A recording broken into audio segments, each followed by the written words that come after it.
नमस्कार, मैं हूं doctor Arvinder Soin, chief liver transplant and hepatobiliary surgeon, Medanta the Medicity hospital, Gurgaon.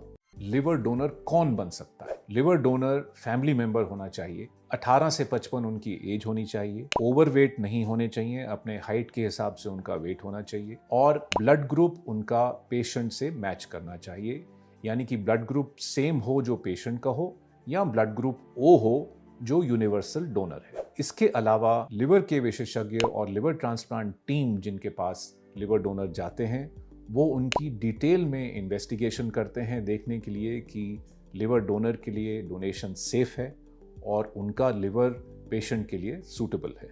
उसके बाद ही लिवर डोनेशन और ट्रांसप्लांट का निर्णय लिया जाता है। अब आइए समझें लिवर डोनेशन का क्या प्रोसीजर है, कैसे होता है। तो सबसे पहले फैमिली में चॉइस की जाती है कि सूटेबल लिवर डोनर जो हेल्दी हों वो आगे आएं, उनका वॉलंटरी डोनेशन होता है।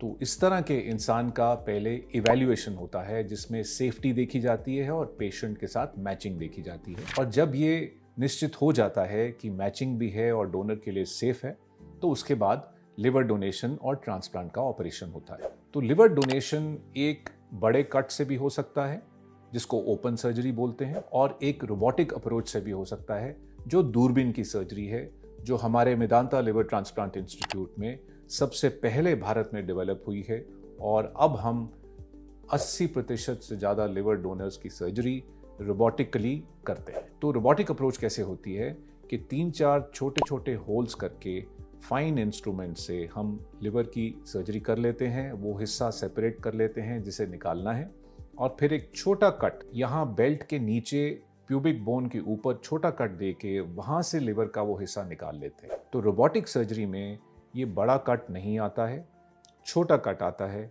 उसमें पेन कम होती है, रिकवरी जल्दी होती है और patient can go back to work early.